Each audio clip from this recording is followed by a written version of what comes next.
Hello United boys, welcome back to the channel. United के transfer twist में भाई आपका स्वागत है आज की वीडियो में, क्योंकि एक बहुत ही इंटरेस्टिंग डेवलपमेंट हो रही है एंथनी गॉर्डन से रिलेटेड, जो यूनाइटेड के ट्रांसफर प्लान्स को थोड़ा सा हिला सकती है। मार्कस रैशफोर्ड की क्या हमें बेसिकली बहुत इंपॉर्टेंट वैल्यू पता चलेगी इस ट्रांसफर विंडो में, हमारे को एक मिडफील्डर दिलाने के लिए, और उसके बियॉन्ड भाई हमारे साथ क्या चल रहा है, एक स्वॉप डील, उसके बारे में बात करेंगे। राफेल लियाओ और जर्गजी क्या पॉसिबल है, क्या ये नहीं होगा, सब कुछ डिस्कस करेंगे। आई होप आपको वीडियो पसंद आएगी तो प्लीज स्टार्टिंग से एंड तक देखना। लाइक, सब्सक्राइब और हाइप करके आप अपना सपोर्ट दिखा सकते हो और कमेंट करके अपने थॉट्स बता सकते हो इन टॉपिक्स पे जिन पे हम बात करने वाले हैं। But I start of with this भाई। आर्सेनल को अभी तक तालिबानी फुटबॉल खेलने के लिए बोला जाता था, जिसको देख के मैंने बहुत क्रिटिसाइज भी किया है। बट भाई आज इनको अब पता है भाई हमारे को गोल डिफरेंस चाहिए अगर मैनचेस्टर सिटी से टाइटल जीतने का काम करना है तो। And then I am telling you, this team can actually play football. This team can actually attack. और जो आज इन्होंने दिखाया, जब ये अटैक कर रहे हैं, इनका स्ट्राइकर जिसके बारे में इतना मजाक भी उड़ाया जाता था भाई, उसके अब टोटल 20 गोल से भी ऊपर जा चुके हैं इस सीजन के। योकेरेश ने 2 गोल मारे हैं और आर्सेनल ने कन्विंसिंग परफॉर्मेंस देके भाई 3-0 की लीड लेते हुए फर्स्ट हाफ में 3-0 एंड करा है गेम को। डिफेंसिवली वो सॉलिड है, बट अब वो अटैकिंग इंस्टिंक्ट दिखा रहे हैं। आर्टेटा ने खोल के दिखा दिया कि वो किस तरीके से टीम्स को अटैक कर सकता है, और ये था उसका रिजल्ट भाई। एक्सजी देखो आप, 3 का एक्सजी, जहां पे फुलहम जैसी टीम जो भाई इतनी प्यारी फुटबॉल खेलती है, मार्को सिल्वा की team, they could not create anything against Arsenal. सारे बिग चांसेस उनके पास, टोटल शॉट ज्यादा थे और फुलहम के गोलकीपर को काफी सारे सेव भी करने पड़े। Now you can also say that कि आर्सेनल को फुलहम जैसी टीम सूट करेगी। क्यों? क्योंकि फुलहम अपनी फुटबॉल खेलने की कोशिश करती है, पासेस रखने की कोशिश करती है, they just don't sit back and defend. ऐसा बिल्कुल हो सकता है, बट आने वाले टाइम में, आने वाले गेम्स में मेरे को ऐसी एंटिसिपेशन है, आर्सेनल अपनी ट्रू फुटबॉल खेलने की कोशिश करेगी at least in the last 3 games. क्योंकि आप यहां पे देख सकते हो मैनचेस्टर सिटी को अभी भी 5 गेम खेलने बाकी हैं, and Arsenal just need good goals, अच्छे तरीके से बस 3 गेम जीत जाए और every pressure would be on Manchester City. Now let us see दोस्तों ये कहां जाती है कहानी, because this tie is not over yet, this title is not over yet. और अब प्रेशर आर्सेनल के ऊपर कम है, मैनचेस्टर सिटी के ऊपर ज्यादा है। सो अब आगे बढ़ते हुए मैं आपको यह बता दूं, हमारे ऊपर प्रेशर बिल्कुल नहीं है। ब्राइटन अपना गेम हार गई न्यूकासल से 3-1। एक टीम जो हमारे को चेज कर सकती थी, यूसीएल से निकाल सकती थी, वो भी गई, वो भी साइड हो गई है। आउटसाइड चांस ये है, 8वें नंबर पे बोर्नमथ है, अगर वो चारों गेम जीत जाए, बहुत ज्यादा गोल डिफरेंस रख ले और यूनाइटेड सारे गेम हार जाए तो जाके कुछ हो सकता है, वरना ऐसा कुछ भी नहीं है। यूसीएल कंफर्म मान लो, आप एंजॉय कर सकते हो, अपना ट्यूसडे वेडनेसडे रात को जागने की कोशिश कर सकते हो। 3 साल बाद चैंपियंस लीग की वापसी हो रही है, बट हमारे पास प्लेयर्स कौन से होंगे उसके बारे में बात करनी बहुत जरूरी है, और यह लाता है लौंडा एक ट्विस्ट। मैं आपको बताता हूं क्यों मैं ऐसी बात बोल रहा हूं।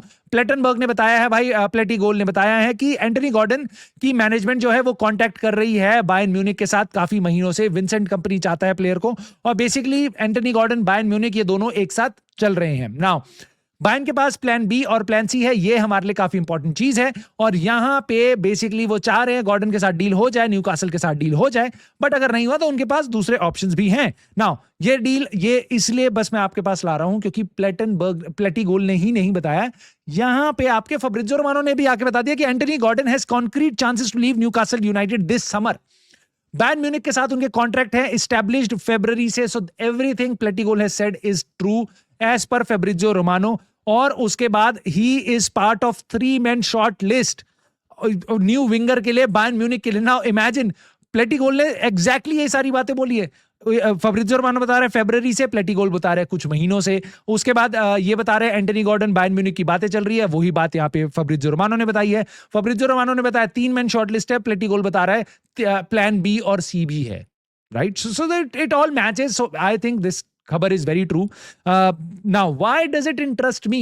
I don't support Bayern Munich. I am not a big fan of Anthony Gordon या Newcastle. So why? Now, आपको ये सोचने की जरूरत है कि न्यूकासल के क्या कुछ प्लेयर्स को आप देख रहे हो यूनाइटेड के लिए। यस, एंटनी गॉर्डन की टीम में एक प्लेयर और है भाई, सैंड्रो टोनाली के नाम का। ब्रूनो गमेरेश के साथ हमारे को लिंक किया गया था, बट वो डील कोलैप्स हो गई। सामने सामने यूनाइटेड ने डिनाई कर दिया कि हम आगे नहीं बढ़ेंगे, इनिशियल कॉन्टैक्ट्स के बाद हम आगे नहीं बढ़े। सांड्रो टोनाली एक आउटसाइड चांस है यूनाइटेड के पास एक प्लेयर लाने के लिए, और कुछ यूनाइटेड फैंस जो अभी भी समझते हैं कि हमारे को एलीट प्लेयर्स की जरूरत है, हमारे को टॉप क्वालिटी प्लेयर की जरूरत है, हमें नेक्स्ट ब्रूनो मथेस कुनिया ऐसे प्लेयर चाहिए जो टीम का भार उठा पाए, स्पेशली नेक्स्ट सीजन में कैजेमीरो को रिप्लेस करने के लिए आपको सुपर स्ट्रॉन्ग प्लेयर चाहिए.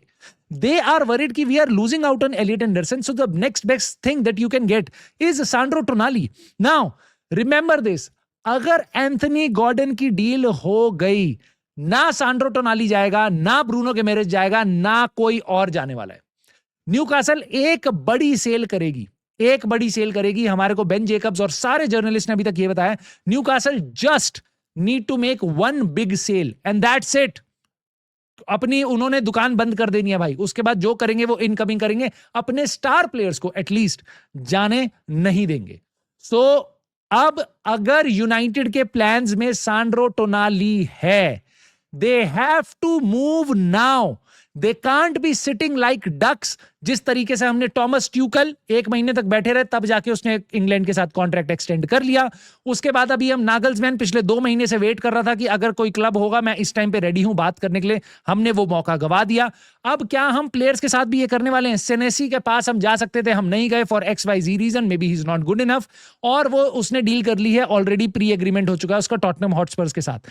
अगर आपकी चॉइस इस स्टेज पे सांड्रो टोनाली है, Elliot Anderson you have given up, Sandro Tonali next best thing आपको लगता है आपकी मिडफील्ड को इंप्रूव कर सकता है, नेक्स्ट सीजन आप सीरियस हो चैंपियंस लीग में आगे बढ़ने के लिए और प्रीमियर लीग में वापस टॉप 4 में घुसने के लिए, अगर आपको लगता है सांड्रो टोनाली वो प्लेयर है, so do not sit back और please act now.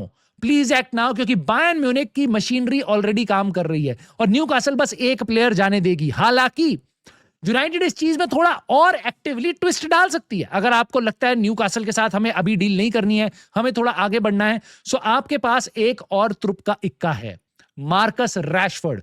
Marcus Rashford के बारे में मैं आपको इतना बताया था भाई, मार्कस रैशफोर्ड को बायर्न म्यूनिख पिछले सीजन देख रही थी और ही वाज एडमेंट नहीं मुझे बार्सिलोना जाना है. ना बार्सिलोना इज एडमेंट कि भाई हम इस प्लेयर के लिए 26 मिलियन पाउंड 30 मिलियन यूरो नहीं देंगे, हम भीख मांग रहे हैं, हम कुछ भी कर रहे हैं, हमें 1 साल का एक्सटेंशन दे दो, एक बार लोन पे और दे दो. वो ड्रामे पे ड्रामा करे जा रहे हैं. United should do one thing, United should start. भाई मैं अगर एक्चुअल में हमारा स्पोर्टिंग डायरेक्टर अंडर 18 के मैचेस देखने से उसको फायदा, मतलब बेसिकली उससे उसको फुर्सत मिल जाए, तो भाई उसको जाके कुछ एक्चुअल में ट्रांसफर्स की चीजें कर लेनी चाहिए. जैसे कि इस टाइम पे बायर्न म्यूनिख के साथ बातें स्टार्ट कर सकते हो आप. इस टाइम पे आप रैशफोर्ड के एजेंट पे प्रेशर डाल सकते हो कि भाई कुछ भी हो जाए, we are not going to give you, go and talk to Bayern Munich. You can start pressurizing the player, you can start pressurizing basically the agent. आपके contacts, क्रिस्टोफर विवेल, right? उसके कितने सारे कॉन्ट्रैक्ट्स हैं जर्मनी में, maybe get them along right now. You can try your best कि भाई किसी तरीके से Marcus Rashford to Bayern Munich, हम 24 मिलियन में डील करने को तैयार है, मे बी हम डिस्काउंट दे रहे हैं आपको 5% का, राइट? ये चीजें आप कर सकते हो. क्यों? क्योंकि अगर आप मार्कस रैशफोर्ड को ऑफलोड कर दोगे बायर्न म्यूनिख में, and they can very well pay the wages, they can pay the wages, वो नहीं भाई ड्रामा नहीं करते हो, वेज ज्यादा हो गई है हम प्लेयर नहीं लेंगे, ऐसा कुछ नहीं है. वो दबा के अपने प्लेयर्स को, टॉप क्वालिटी प्लेयर्स को टॉप पैसा दे रहे हैं. और रैशफोर्ड के लिए भी कोई बुरी बात नहीं होगी अगर यूनाइटेड उसके एजेंट को बहुत क्लियरली बोल दे हम बार्सिलोना के साथ नेगोशिएट नहीं करेंगे, जो ऑलरेडी एग्रीड डील है वो या तो ट्रिगर होगी, वरना हम नेगोशिएट नहीं करेंगे. You just have to step up and make this clear to the basically the player, to basically Bayern Munich के स्टाफ या उसके एजेंट को, इन सबको, राइट?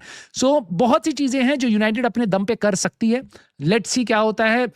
बातें यहां पे भी आ रही हैं, ये पुराने जर्मनी के प्लेयर हैं भाई, डीटमार हमारे, वो बोल रहे हैं बायर्न म्यूनिख को हाईजैक करना चाहिए रैशफोर्ड वाली डील को, और मैं चाहूंगा Marcus Rashford. So there is internally कुछ चीजें हैं जो मार्कस रैशफोर्ड के फेवर में जा रही हैं, एक्सपीरियंस है उस पर, और यहाँ पे मुझे लगता है बायर्न म्यूनिख के लिए वो पिछले सीजन तक उसको देख रहे थे, अभी वो शायद इंटरेस्टेड भी हों.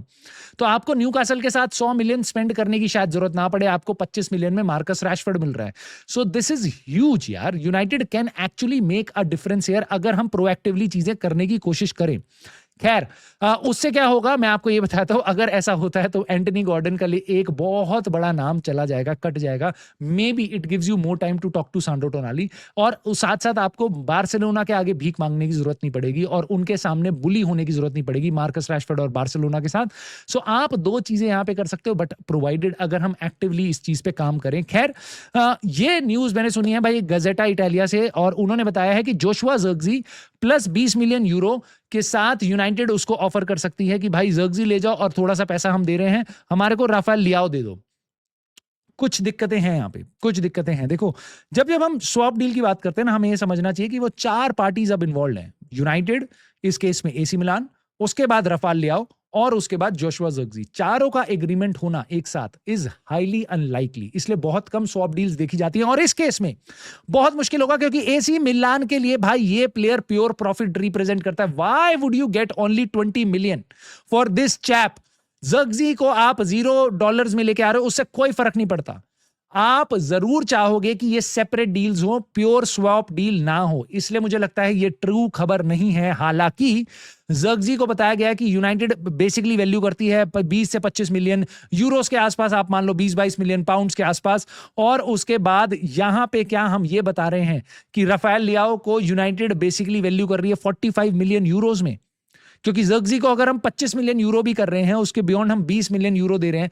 आई डोंट थिंक सो कि एसी मिलान राफेल लियाओ को, चाहे आपको वो इनकंसिस्टेंट लगे, आपको लगे वो नेक्स्ट डीवा होगा, 26 साल का है बट वो कंसिस्टेंटली परफॉर्म नहीं कर पाता एसी मिलान के लिए, या आपको लगता है नहीं भाई ये सुपर टैलेंटेड प्लेयर है और यूनाइटेड में नए चैलेंज के साथ ये बहुत ही नए तरीके से यूनाइटेड को बहुत ऊपर तक लेके जा सकता है, आपको कुछ भी लग सकता है राफेल लियाओ के लिए, बट मेरे को इतना जरूर लगता है एसी मिलान 45 मिलियन में तो पक्का इसको बेसिकली रेट नहीं करती है, इसको ज्यादा रेट करती है। और जितने में भी रेट करती है 60, 70, 80 मिलियन में, ये उसके लिए प्योर प्रॉफिट की तरह सारा पैसा निकालेंगे और उसके बाद में भी वो ज़र्क्ज़ी की डील अलग से करें। So I do not think so कि ये डील हो सकती है, बट अगर ऐसा कुछ होता है, यूनाइटेड ऐसा कुछ करती है, it would be really interesting, क्योंकि भाई हमारे को लेफ्ट विंगर की जरूरत है। I am not very much sold to the idea कि भाई हमारा नेक्स्ट विंगर राफेल लियाओ ही होना चाहिए, क्योंकि भाई बहुत ज्यादा दिक्कत आएंगी उसके बाद। Matheus Cunha would want to start, Rafael Leao would want to start, we want a healthy competition, but यहां पे दो ऐसी personalities, I am not sure if the competition would be very healthy. और उसके बियॉन्ड क्या वो EPL में आने के बाद कंसिस्टेंटली परफॉर्म कर पाएगा? I am not sure. So मैं इस डील के लिए बहुत खुश नहीं होऊंगा, बट मैं जरूर चाहूंगा भाई एसी में या किसी भी अच्छे क्लब में ज़र्क्ज़ी भी चला जाए, क्योंकि he is not very useful to us, although he is a very very very good player. I think वो अपना काम बहुत अच्छे से कर सकता है इटालियन लीग में। खैर, जाने से पहले भाई एक ये खबर मैं तुम्हें बताना चाहता था, जो हमारा लोनी है, जो बेसिकली हमारा एकेडमी का ग्रेजुएट है और वो जा रखा है ब्रिस्टल सिटी, वहां पे उसको प्लेयर ऑफ द ईयर का अवार्ड मिला है, उसको प्लेयर ऑफ द ईयर का अवार्ड मिला है जो क्लब देता है, उसके बाद उसको young player of the year का भी अवार्ड मिला है, और प्लेयर जैसे कि प्लेयर्स ने जो वोट किया है भाई, 3 क्लीन स्वीप, हैट्रिक मारी है भाई इस गोलकीपर ने। Bring him back, bring him back. I don't want to see Onana, banana, खनाना और बेंडीर और फेंडीर, कुछ नहीं चाहिए मेरे को। बेचो, ठोको, पेलो, कहीं कुछ करो, जो करना है करो। Senne Lammens, Vitek, I think I am good. I want to see absolute cinema, ये 2 प्लेयर मेरे लिए काफी हैं। उसके बाद तुम्हें टॉम हीटन रखना है, बॉम बीटन रखना है, जो रखना है रख लो, मेरे को कोई फर्क नहीं पड़ता। Vitek, Senne Lammens, I am settled, move on, move on. And this is a gift to United, हमारी एकेडमी से एक और। सो लेट मी नो दोस्तों, तुम्हारी क्या राय है? Vtech, do you think United को उसको नेक्स्ट सीजन सानी लामंस का बैकअप रखना चाहिए, टीम में उसको लिए जगह बनानी चाहिए या नहीं? मार्कस रैशफोर्ड बायर्न म्यूनिख के साथ क्या हमारे को चीजें एक्टिवेट करवानी चाहिए? क्या आपको लगता है यूनाइटेड को ये करना चाहिए? Let me know your thoughts दोस्तों ज़र्क्ज़ी की डील के बारे में, और साथ साथ लाइक, सब्सक्राइब, हाइप करके भी सपोर्ट कर देना। And I will see you soon in the very next video.